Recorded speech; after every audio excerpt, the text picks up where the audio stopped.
여러분 안녕하십니까? 코인킹 곽두팔입니다. 어제 파워르장 연설 실시간으로 저도 같이 끝까지 다 봤는데요. 역시나 별거 없었죠. 주제 자체가 경기 침체, 인플레이션, 금리 인상 이런 주제가 아니었을 뿐더러 진행했던 행사에서 질문을 할 수 있는 시간이 있었는데도 주제에 맞는 질문을 하게끔 사회자가 잘 이끌어 주기도 했습니다. 이번 연설을 통해 정말 많은 해석들이 나오고 있는데요.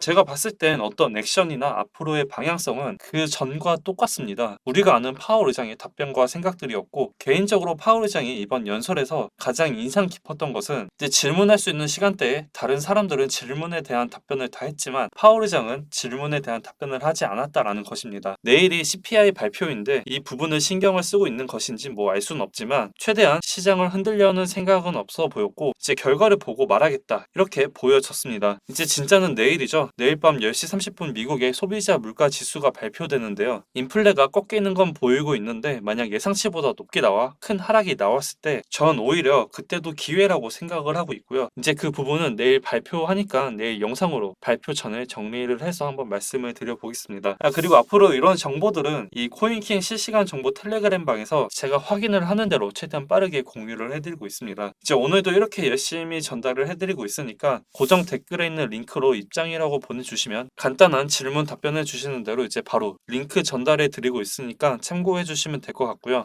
지금도 많은 분들이 요청을 해주셔서 좀 지연이 될 수 있다는 점 양해 부탁드리고, 들어오셔서 많은 정보들 실시간으로 받아보신다면 많은 도움이 되지 않을까라고 생각을 합니다. 오늘은 단타나 스캘핑 또는 데이 트레이딩이 아닌 정말 비트코인 가치를 보고 투자하시는 장기 투자자분들께 한마디를 하려고 합니다.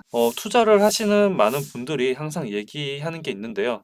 그때 그 돈으로 차를 사지 말고 테슬라 주식을 살 걸, 애플을 살 걸, 그때 그 돈으로 조금 더 대출받아 강남의 아파트를 살 걸, 비트코인으로 피자 사 먹는 시절 때 나도 10만 원만 살 걸. 과거를 쭉 봤을 땐 지금까지 그 기회는 굉장히 많아 보이고 마치 내가 시대를 잘못 태어난 것 같고 타이밍을 잘못 잡은 기분이 들기도 합니다. 이때 항상 드는 생각이 조금만 일찍 알았다면 이라는 생각이 드는데, 과연 우린 정말 늦게 알았던 거고 그럼 애플이나 테슬라 같은 엄청난 수익을 내는 주식이나 비트코인처럼 몇십만 배를 낼 수 있는 기회는 앞으로 없는 걸까요? 자, 한번 봅시다. 과거의 일은 이미 그 과정들과 결과를 알고 미래의 일은 아무도 모르기 때문에 사람들은 그 앞으로의 기회를 정말 과소평가하는 경우가 굉장히 많습니다. 그걸 알고 있는데도 불구하고 우리는 정확하게 판단을 할 수가 없고 그런 기회를 잡을 수도 없겠죠. 모든 사람들이 가장 약한 게 어떤 거라고 생각을 하시나요? 바로 불확실성입니다. 항상 우리들은 과거를 볼 때 결과를 중점으로 생각을 합니다. 뒤돌아 봤을 때 정말 잘못했던 수많은 의사 결정들이 항상 그 상황에 가장 올바른 선택일 경우가 많은데요. 예를 한번 들어볼게요. 결혼도 집도 아무런 생각 없이 외제차를 타고 다니면서 돈을 버는 대로 다 쓰던 A라는 사람이 있고요. 정말 어렸을 때부터 돈을 쓰지 않고 열심히 모아 집을 산 B라는 사람이 있는데, 만약 이 A랑 B가 100살까지 살았다면 둘 중 누가 더 잘 살았다라는 평가를 받을까요? 아마 많은 사람들이 열심히 저축해 집을 장만한 B가 더 현명하게 잘 살았다는 평가를 하겠죠. 그럼 반대로 만약 두 사람이 20대의 갑작스러운 사고로 죽음을 맞이했다면 둘 중 누가 더 잘 살았다라는 얘기를 할까요? 아마 아무런 생각 없이 외제차를 타고 다니면서 즐길 걸 다 즐기던 A가 더 잘 살았다는 얘기를 들을 수도 있습니다. 과거의 차트를 보면 누가 봐도 언제 사서 언제 팔아야 하는지 명확하게 보이는데 이걸 실시간 대응으로 할 때는 전혀 감을 잡을 수가 없습니다. 이 세상에서 그 어떤 대단한 투자자도 바로 내일 어떤 일들이 벌어질지는 아무도 모릅니다. 우리가 아는 워렌 버핏도 손절을 하고요. 이 불확실성은 아무리 우리가 굉장히 괜찮은 좋은 선택을 해도 중간중간에 포기하게끔 유혹을 합니다. 처음엔 엄청난 것을 찾았다고 생각해 선택을 했지만 그 오랜 시간 동안 여러 가지 불확실성의 유혹을 이겨내고 지금 아니 나중에까지 그 선택을 유지하는 것은 굉장히 쉽지가 않습니다. 지금은 비트코인의 가격이 어디까지 올랐다라는 걸 알고 있기 때문에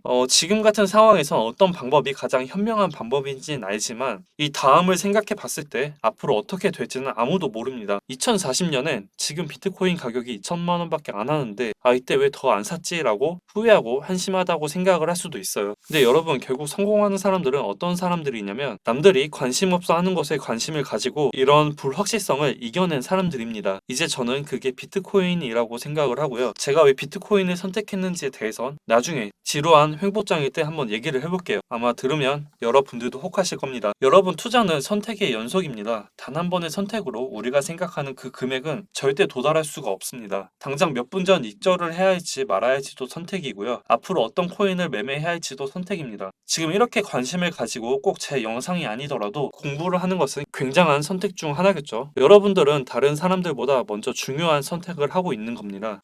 제네시스 제미니 디지털 커런시 그룹, 그 전 영상에서 제가 위험하다고 했는데 아직 아무 일도 일어나지 않았죠. 분명 위기인 건 눈에 보이고 있고 그냥 제 뇌피셜이 아니라 각 데이터들이 그렇게 상황을 보여주고 있습니다. 그 전 영상들 끝까지 보셨는데도 내가 그 전 영상을 봐서 지금 같은 단기 상승장에 수익을 못 봤잖아 라는 생각이 들어 저에게 악플을 다는 선택을 하신 거라면 이제 그런 분들에겐 정말 진심으로 죄송하다는 말씀을 드리고 싶고요. 오히려 반대로 이런 위기가 터져 발생하는 폭락이 기회라고 생각하시는 분들에겐 정말 현명한 선택을 하고 있다는 말씀과 함께 박수를 드리고 싶습니다. 제가 준비한 내용은 이제 여기까지이고요. 저는 이제 다음 새로운 소식을 들고 다시 찾아뵙겠습니다. 이 영상이 도움이 되셨다면 좋아요, 댓글, 구독, 알림 설정 한 번씩 꼭 부탁드리고요. 시청해 주셔서 감사합니다.